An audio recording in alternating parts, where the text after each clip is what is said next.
Let the harvest begin. What are you waiting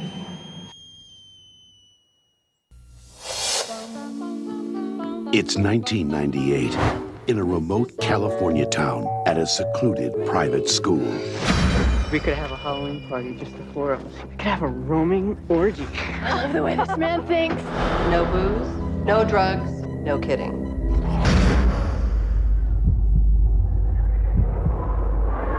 One teacher is living in fear. I'm not who you think I am. I changed my name when I went into hiding. That's terrible. Take off your clothes. My brother killed my sister How'd he do that? with a really big kitchen knife. That's enough. I can't take it, Mom. He's dead. It's been 20 years. What's he waiting for, huh? Don't you think he would have shown up by now? What's going on, baby? I don't know. This is a sick joke. Now, Come on! the face of good and the face of evil will meet one last time.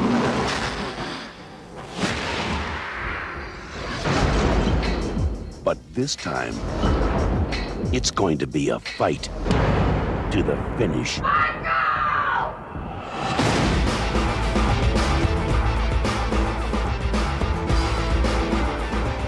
This summer, terror won't be taking a vacation.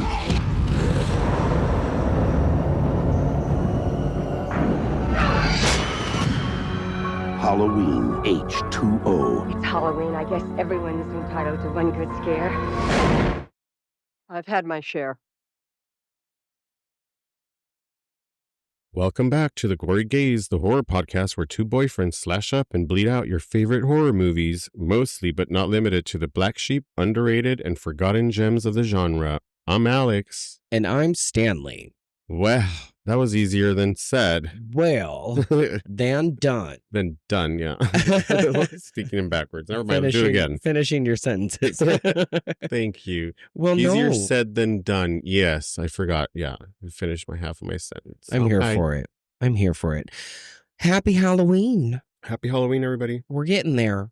Almost. I Getting would there. say if Spirit Halloween stores open their doors, then it's time. We went in yesterday. Yeah. It was not your first time, but it was my first time. I believe they had opened that Saturday or Sunday, so yeah. I mean, technically we were there the first days. When you went in with little Juliana. Little Juliana. Alex's little niece had been visiting all summer.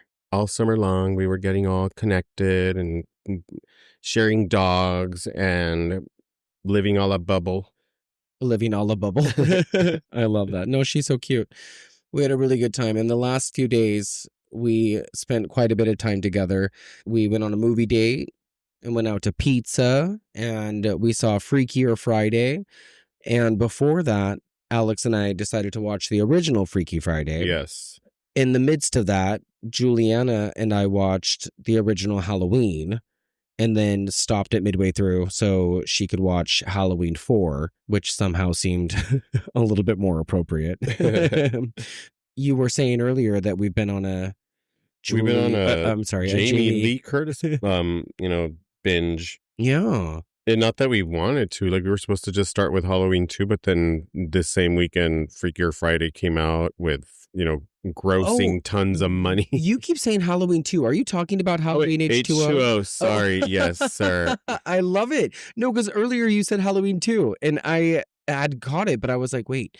And then you said it again just now, and I was like, oh my gosh, wait, you think that this is Halloween 2? No, I don't think it. I was just mistaken with names. I love that. No, but okay. I know what we're doing, yeah. Okay. Oh, well, we're talking about Halloween H2O, guys. Yes. I was going to mention as well that this was an anniversary episode, but it's not. That was last year.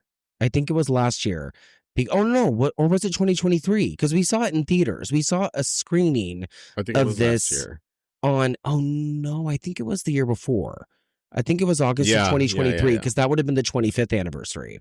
But we saw a screening of this, and the screenwriter, I think his name is Matt Greenberg, one of the guys who was responsible for a story of sorts or something. We'll get into it when we start talking about it during the commentary. He was there and hosted a Q&A afterward. Yeah. That was fun to watch it again on the big screen. I saw it in theaters when it first came out on opening day. Oh, that was the anniversary that I thought we were going to hit, but it came out on August 5th, which was a Wednesday in 1998. I remember that very clearly. I had originally planned to release this episode that week, but then we both got sick. Yeah. Came home with the heebie-jeebies. Yeah, God. Gross. Yeah, we both just got hit. I ended up getting some sort of bug, and it lasted a few days, and Alex really kept it together. Yeah. And then he got hit. And then I got hit. Like, I normally don't even get sick at all, but this time I was just like, fuck. Oh, it was bad. It's like summer colds don't do good. No, not in this heat. No, fuck no. And it's been triple digits. And a lot of you know we live in an RV, so it's not small, but it's tight quarters. And nevertheless, you know, when we have 4 dogs and it's manageable, but when you're sick, it's not easy. Yeah. Yeah, lots of soup. You want to stay stationary in your bed and you're fine. Yeah. The only thing is that I don't rest. I don't relax. Not even if I'm sick, I'll just be sitting there just telling myself like, nope, day's going by.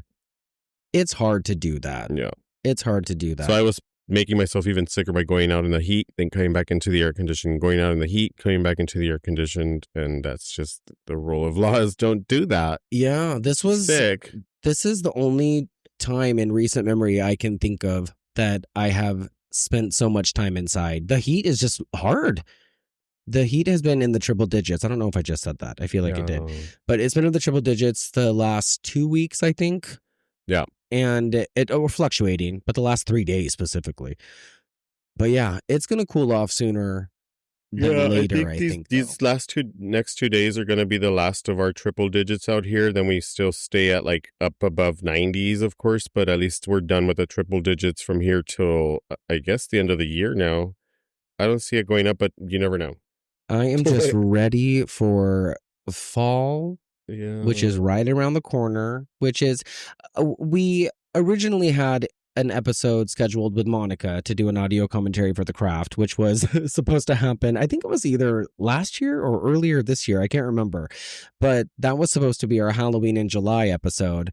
You know, per usual, some snafu happens and something doesn't go as planned. So this is our replacement episode, which is why you are here on our Patreon. Or you might be listening to the first few minutes wherever you listen to your podcast, because that's how this usually works out. But it's been a minute since you've been on the Patreon channel, Alex.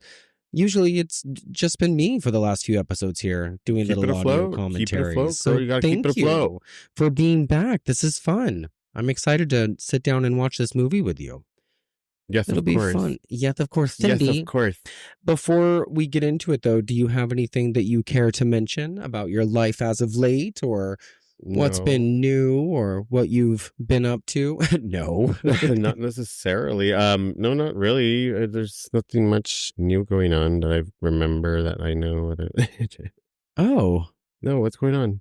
Oh, I mean, God, what a life you live. Well, no, you got new glasses today.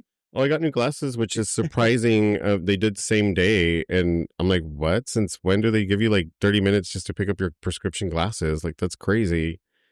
Yeah. I've not had that or heard of this in like years, but I haven't been to an ophthalmologist. Oh, or an optician. Yeah, right. That's what I remember. That's what I remember they used to be called, ophthalmologist or optometry. I think it's an optician. Oh, sorry.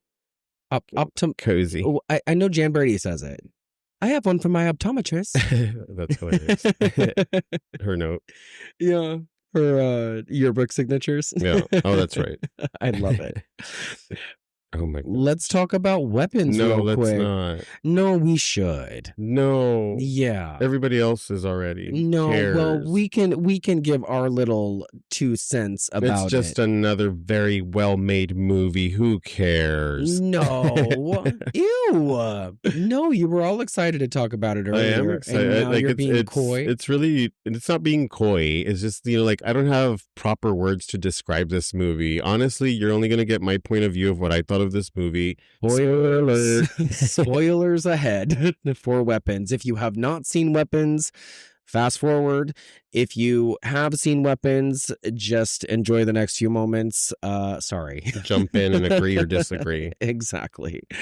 To me, it was that they took what we thought was the greatest witch of them all, being Mary Poppins growing up, and they converted her into the scariest fucking version of Mary Poppins that can ever exist in modern time, Gladys the Witch, because she even carries her big, bag full of tricks in there.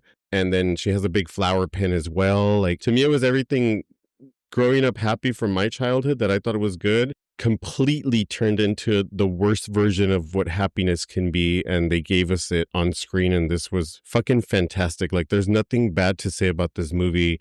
There's only everything good that you can say. And you're just going to bore everybody. But how perfect this movie was, perfectly made. The idea of it all, like, the storytelling and like the POVs of every character, which, we were sitting in the theater and I was like, we're not really going to watch this over and over, right? And you're like, why not?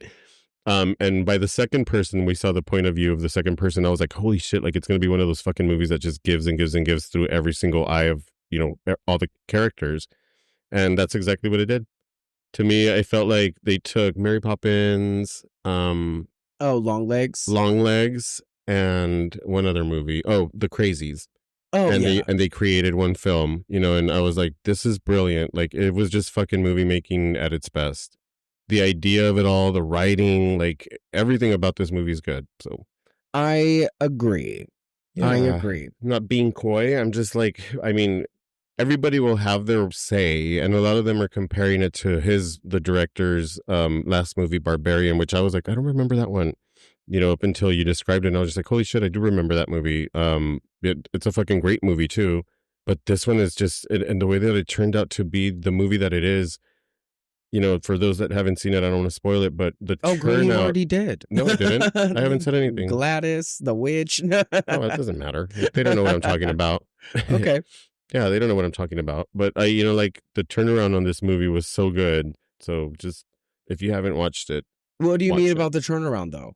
Well, like, without spoiling. When I saw this movie, I went in blind. I didn't know anything about it, but what I was gathering from the beginning of the movie, I thought they were going to take it into aliens. Oh, I see what you mean. So, I thought it was going to go a different direction from what I thought. What the movie is completely about. It takes like a sharp right. So go in there blind. Like, honestly, don't listen to nothing. Don't read anything about it, because you're going to have your own idea in your own head what you want this movie to be like, and then it just turns around and it does not disappoint. It's like so much better than the idea that you had in your head. Exactly. And that's where it was hurt on my end, because I told you that the day before we went and saw it, someone had posted a picture of the Gladys character. Yeah. And was like, the only reason to watch this movie is because of, Amy Madden. I didn't know who was even in this movie. Like, you lucked out because you hadn't seen any of that. You hadn't, and I had compared it to someone ruining Nicolas Cage's appearance in Longlegs, because I hadn't seen what he looked like. Yeah. And for those who had seen what Nicolas Cage looked like in Longlegs prior to seeing it, I think suffered a disadvantage, because it ruins it. I think it ruins the effect of the film. And for me, it didn't ruin it necessarily, but I knew immediately going into the movie that she had something to do with the missing children. Yeah. And that there was something aloof when her character came on screen. How it panned out was wonderful, and it was executed in such a cool fashion. And like you said, it took like the witch thing and spun it into a really cool webby. I mean, you honestly don't know what the fuck the movie's about up until like the last 10 minutes of the movie. Then you start like, holy shit, like all of this put together, and like all the characters' stories and point of views at the end, and it's one fucking person, and it just like goes like, it just fires from there, and you just fucking see it erupt like that. Movie just fucking erupts from there. Like, the last 10 minutes of this film is crazy. Yeah, there was a lot of really unsettling moments, and I think that a really good word is it's just haunting. There's like a lot of like things that you are left in your imagination afterward. And, like, all the yeah, fork stuff. Ugh. We came home and we literally did Long Legs right after that movie because it was a perfect fucking companion film, That's a what perfect you double said. feature. Like, I'm like, this is so much alike. Like, it makes Long Legs look like you can put it on before you go to bed and sleep comfortably. Yeah, and I think Long Legs is really good. Yeah. I think Long Legs is really good. And I think that we should add Long Legs to our lineup somehow within the next few months before the year ends, because we were supposed to do it last year and we didn't. Same with Whatever Happened to Baby Jane. We should find a way to put the movies that we had said we were going to do that we didn't do before the year ends. I think that would be a fun little challenge for us. I know. And I know that we're telling you to go see this movie blind and we're telling you all about it. It's like, I know, but I already heard all this, just beep through it. I know. I might just, like, I'm going to put a little blurb that we're going to spoil this movie. So, Or say it right now and then edit it later. Yeah, exactly. So sorry, guys. But yeah, we say go see Weapons in a theater with an audience because it was just fun. We had a really good time with it. Yeah. And I liked Barbarian too. I am. I thought Barbarian was a lot of fun. But again, the first time I saw it, I didn't love it. The second time I saw it with you, I really liked it. But this one, it was just a better film. It's a standalone film. Like, honestly, like, I was like, Barbarian? Like, why? I've never seen a movie like this, but you're just comparing the director's work, and that's not fair. Yeah, and I think that this, for him, this was an advantage. This is has good. Gotten better. Yeah. Like, the lighting is so good. The actors did really good. The script is good. And I read a lot of stuff afterward about how the Gladys character is a personification of alcoholism or drug addiction in the household, and how the last act of the movie is very autobiographical, and it hits home in different ways if you actually break it down in ways. It's very kind of like anytime that there's a malignant force, it uses your biggest fear against you, right? Like, the biggest thing that you feared, like, it kind of like turns you into that, which is kind of weird. And that's how I felt like it was going. Yeah. Like, she was just using your fear and like turning it into something that you are now. Yeah. No, and I had also, I think it was on a YouTube review or something afterward, because we kind of spiraled after this movie. We were really interested. And apparently Zach Kreger had given Amy Madigan, who plays Gladys, 2 options and told her to go with whichever option she felt strongest about. And he gave her specific options, but told him he did not want her to tell him which one she was going with. And one of them was and I don't know if I'm like completely to be quoted on this, but I think it was along these lines. One of the options was, you are a witch who knows what you're doing. You are within control and you have like a good idea of what it is that you're doing. Or you are a witch who is really bad at dressing up as a person, and you're trying to replicate the idea of what you think a person looks like. What you think a human is like. Yeah. Like the best ship-shifting way that you can create a human to be. And I think she did a good job of kind of doing both. Because there's no answer. Like, there's no answer as to how old she is, where she comes from, her backstory. There's no backstory. She's just an aunt that arrives. Yeah. Here we go, spoiling more. I know. She's just, like, she just arrives into picture. I kind of wish that there was an additional chapter. The movie's over 2 hours long, but I was telling Alex that I wish that there was an additional chapter about her. And I know that there's like a lot of her in there after the hour mark, and she's interwoven into, 3 stories or so, especially the Alex character. There's enough of her, but not a lot of about her. And that's fine. But also, I feel like some explanation could have been fun. Yeah, that's all. That was my only gripe with it. And like that's a big thing. So either there's gonna be a part 2, which wouldn't probably be as good or maybe even better. But I think that to bring the story of her tree that gives her power and just a backstory would be amazing. And who the fuck her sister is, because there's a sister. Yeah, exactly. Yeah, apparently. Yeah. Or there isn't. And she is just planting memories in these people's heads, which was also another fun theory. Yeah, because that's what they were mentioning about the neighborhood. If she also had them under her spell so that nobody would go deeper investigating anymore. Because in the movie, you never saw neighbors or nobody around other than when they were having the community gatherings to talk about what happened with the kids. Yeah, and I wonder if she was in that audience of people. I mean, I bet she would have stuck out like a sore thumb, but we weren't paying attention, so... Every witch has a spy. Exactly. So while Alex got new glasses, we also saw weapons. And I guess that's the most exciting Thing that happened adventure out here in Bakersfield, that we've California. done. Well, yeah. And outside of that, we are just going to be taking our Chihuahua in for surgery here soon. Little And sheriff. we got tickets for next week's Texas Chainsaw Massacre. Yeah. Coming back to theater. On Texas Chainsaw Day. On Texas Chainsaw August Day. the 18th. That's a Monday. So that'll be fun. We're looking forward to that. I've never seen it on the big screen. No. Have you? I don't. No. And it's going to be in 4K restoration. Did we not see it? No, we've never seen the original. No. I don't think we've ever seen a Texas Chainsaw at all. No. On the big screen. So that'll be really cool. But we keep talking about all these other movies. But I made a decision just now that we're not going to do the people under the stairs section. We're just going to save all that for the film. Because we're going to be doing an audio commentary. And I've been so used to kind of doing this alone for the last 3 or 4 of these, to where I've done all of this beforehand. So here's the thing. We can give the facts and talk about the characters as they come on screen. Exactly. Right? Exactly. Literally, as they're coming onto screen, then we can start just shaping it up and giving info about the character. But I did want to do some fun trivia stuff with you. Oh, you son of a bitch. I'm setting you up. You son of a bitch. I just wanted to ask you a question. And this is just like a Rotten Tomato meter type of thing about where this movie stands. Listen, I don't know anything about the War in the Worlds with, what's her name, and Ice Cube. Oh my God.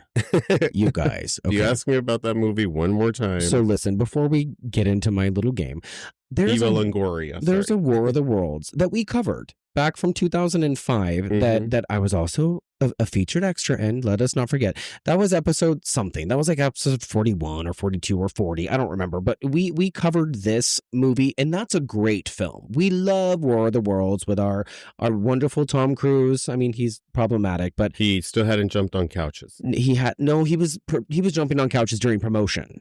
For that was movie. This it? That was it. Oh no! That was the I Love Katie Oprah. Oh, that was it. Yeah. That was the time. So he was becoming kind of a problematic. He was losing it. But that was the War of the Worlds that we love. There's since been a new War of the Worlds that had to have been made during the pandemic. I think so. I think it was a project. It holds project film. a 0% on Rotten Tomatoes. How do you do that? I watched the first 30 minutes of it, and then I asked Alex to pick it up with me. I was like, just watch some of it with me. And see what an atrocious mess this is. We made it an additional 5 minutes or so. I don't think I've never seen a movie in my life where I had to read every single second of it. It was like text messages and opening your Facebook at the same time and watching the TV at the same time to get daily feeds of what's going on. And how do you even concentrate on this movie? There's so much. It's honestly like a video game. Nexor, burst and burn! What is she doing? Just a curse. Have a nice day. Okay, so my little game that I wanted to throw your way was there are 13 Halloween films. There's 1 through 6, then there is H20, and then there is Resurrection, and then there is the 2 remakes. I want you to tell me, out of all 13 of them, where this film, Halloween H20, lands from 1 to 13 on the Rotten Tomato meter. Oh my gosh, are you kidding? Yeah, is it? I mean, obviously, number 1 is probably going to be Halloween. Let me see, right? It's going to be the original. Yeah, of course. And the worst one is probably not going to be Halloween H20 because it's not the worst out of all. We all know that that's Resurrection is the worst. Oh, you know what? It's not. Ew. I'm going to tell you that Halloween Resurrection is number 12. Oh. Which means number 13 is not. Which means number 3 is... Number 3 is what? Not that great. Well, what is number 1? What do you mean it is number 1? Number one is Halloween. And that holds a 97%. Yeah. Okay, so number 13 is going to be... Which one do you think? Number 13? What is number 13? What do you mean? Yeah. Halloween movie number 13? Yeah. Which one is at the very bottom of the list? It's not Resurrection. Oh, between all of those? Yeah. Fuck. Oh my gosh. Halloween Kills. No, it's not. That one is going to be...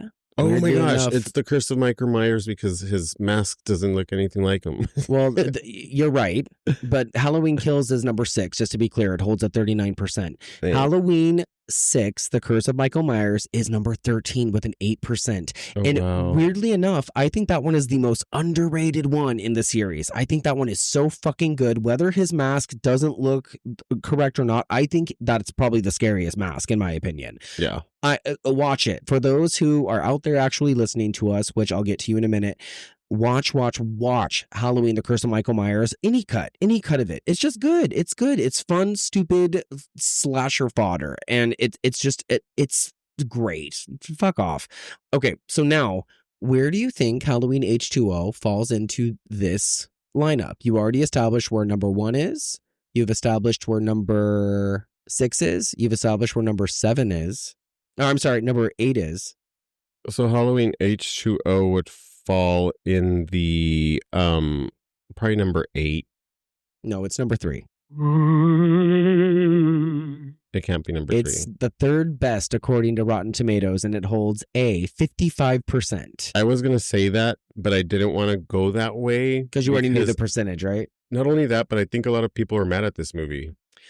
And they have a reason to be. So honestly, is it good? It's like, well, is it what do good? you think? Do you think it's a good movie?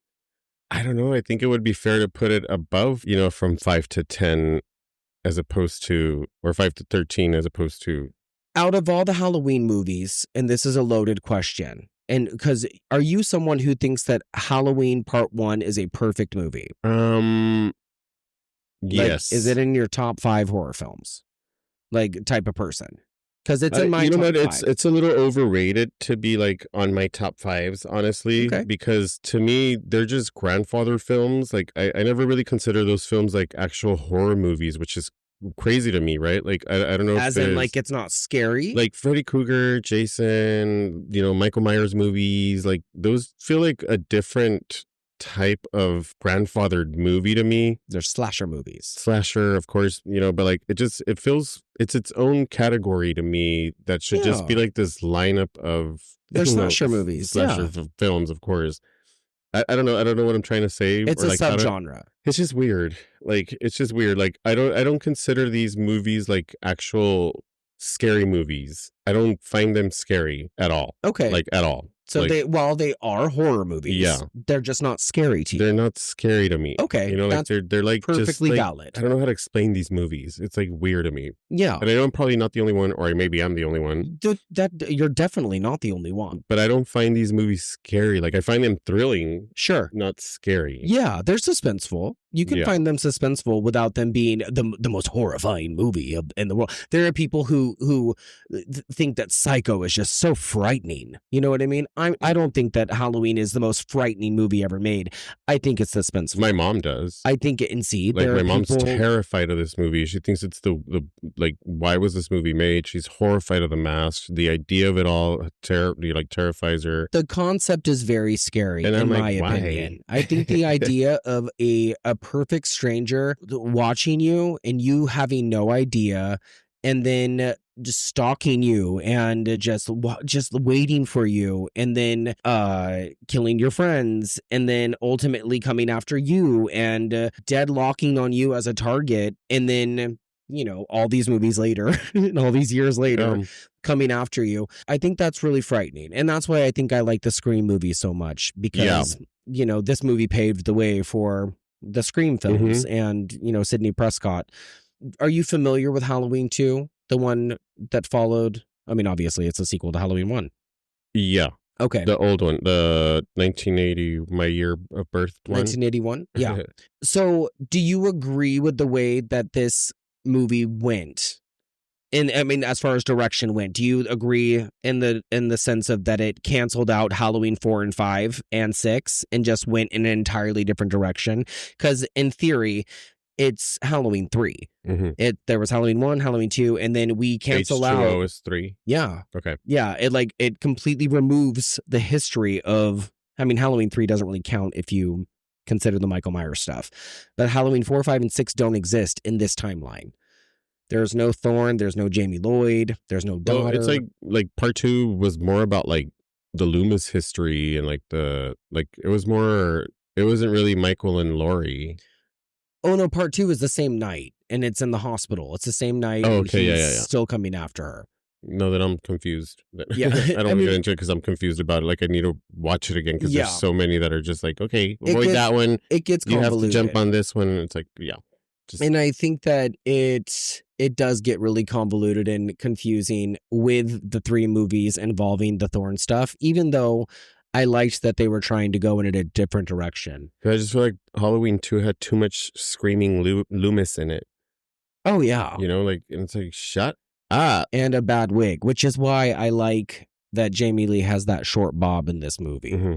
I think it's really That's why to me it was just like, I always thought as Halloween 2 as to getting to know the Loomis part of the whole Michael Myers thing. I mean, they do go into deeper exploration about Michael being Laurie's brother, and that's the reason why he escapes and is going after her, you know, ultimately. Yeah. But I think that is mostly, and then it's just him trying to get to Laurie and trying to save her. You know, it's fun. I think Halloween 2 is a lot of fun, but it's Prom Night, it's Terror Train, it's the same recycled material that Jamie Lee did all throughout 1980 and 1981. So it's really Halloween and then H20 in your list. Yeah. Yep. Yeah, basically.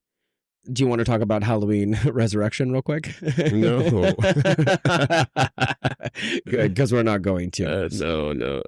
I do want to say that Halloween 2018 is number 2 on this list. That's nuts. And I did really like that. Yeah. When it came out, I was like one of the people that supported it a lot. And over the years, it's kind of fallen off my radar because I just like Halloween H20. I think that her characterization as Carrie Tate / Laurie Strode in this version is just so much more grounded and it's so much more traumatized. I think that this version of a traumatized woman in peril is just better. I don't know. I do like Halloween 2018, but you can just tell that it was in a different set of hands that cared about these movies in a different way. I guess. I don't know. In like a more of a bro way. Yeah. Fun fact, the guy who directed and wrote all 3 of those new movies also wrote and directed that new Exorcist movie that came out a couple years ago. Oh, no way. Yeah. Did you like that film? I don't remember. No, we didn't like it at all. Neither did I. Okay, and then, okay, yeah. What? So I was just going to say Halloween 2018 takes place 40 years later. Yeah, and see, that's when it gets weird. So the original Halloween, and then everything else disappears. Yeah. And then they pretend that that night happened, and then 40 years later, so it cancels out everything else. So while Halloween H20 has a 20-year time lapse, and everything from Halloween and Halloween 2 took place on one night, everything on Halloween 1 took place on one night. We don't get Halloween 2. He's not her brother. He's just a madman that just wants her dead. No. It's nuts. It's nuts the directions that some of these movies decide to go. Halloween H20 came out at the peak of all the Scream stuff. Like the teen slasher boom was at its all high. You get a lot of that in this movie because it was given the Kevin Williamson treatment. He wrote a big storyline for it, and we'll get into all that once we press play, which we could probably start doing here in about a minute, I think. And you have what's her name from The Exorcist? Ellen. what's the mom's name? Ellen. Oh, Ellen Burstyn. Yeah. Is with her. For God's sakes. For God's sake. For goodness sake. For Christ's sake. Those are like so her famous wild. lines is like literally, for God's sakes. God, she's nuts in that movie. The last time we watched that, I couldn't get over just how, I mean, obviously, every right to be the way she is, especially by the end of the movie. But she's so erratic for the first like 30 minutes of the movie, and I don't feel like she has much of a right to be like that. Like wait, there's both in it? There's nothing wrong with your daughter yet. Huh? Linda Blair comes out in it too? At the Halloween, I mean? 2018? Linda Blair's not in Halloween 2018. Why is it showing her in the cast? No way. Yeah. It shows like Ellen Bernstein and then Linda Blair. They're not in that movie. Yeah, look as a cast. There's nobody there. Oh. Well, I scrolled up so you can see the cast, that it says cast of Halloween 2018. Oh, it also says Brie Larson, and I don't think that's right. Let me see. And then you scroll up and it's like AI. Oh, yeah. Suggested. It's like not. It's literally their, like cast. it's Like their own make-believe cast that they probably want in the movie. Oh, you know what movie looks really good? That Long Walk movie that we saw a trailer for yesterday. Oh, my goodness. You guys, this movie is going to win all of the awards. I don't know about that. Yeah, we already gave it to him. Wouldn't it be good? No, Emily Blunt's going to win. She's going to win for so sure. is Supporting Dwayne actress. Johnson. Well, yes. Yeah. Yes, you're I right. keep saying that. I'm like, No, she's going to win. Best I supporting think actress. she'll at Best least get supporting actress. nominated, but Dwayne Johnson's going to He's going to get all the awards. We couldn't even recognize him. No. Fucking nuts. Not up until they said that name, but like, you guys, they'll probably see it in the trailer of Weapons, and there's this new The Rock movie. You won't even fucking recognize him. I And honestly let's thought. be clear, it's Dwayne Johnson. Yep. Dwayne The Rock Johnson, but it's Dwayne Johnson. I thought it was like a new Arnold Schwarzenegger introduction character, and like, it's not. It's just fucking makeup. Can't wait for that. I really can't. It's not horror at all, but it looks really fucking good. We still like good movies. We do. Go watch Weapons in theaters, you guys. We also watch The Gate. Oh my God, watch The Gate. I was thinking about adding that to our cute little review list at one point sometime as well. It's from the 80s. It has Steven Dorff. We've been watching a lot of movies lately. It's scary as shit. Yes. Watch The Gate. And also watch Mayor of Easttown. And don't watch The Gate 2. Don't watch The Gate 2. Watch all these movies and don't watch the sequels. Watch The Curse. Do not watch The Curse 2. Watch I Know What You Did Last Summer. Don't watch the new one. What else have we watched? You can watch it. It's fine. Some other bullshit. But we've been watching a lot of shit. But we're watching Halloween H20. You know the drill. You're going to press play with us. This movie's on Roku. It's on Tubi. You probably have a copy if you're listening to us. We have a 4K Steelbook that we're going to be pressing play on. You decide how you're going to watch it with us. And we're going to give you about 10 seconds here. If you have any sort of herbal refreshment or sparkly, bubbly refreshment that you want to partake in, by all means, we might have a cute little game to play while the movie is playing. This is a short one. It's only an hour and 20 minutes. It's quick. It starts off with a bang and then it ends with a bang, and it's pretty effective. So... I didn't even ask you how you were up, what you were up to. What's new with you? I mean, we could talk about it during the movie. No, bullshit. You're going to answer me right now. Well, I have to put the laptop on a charger because I don't care. Left, You're going to do what I say. Well, we're going to press play, you guys. And 5, doesn't want to talk about how he's doing before. 4, 3, 2, and 1. No. Press play now.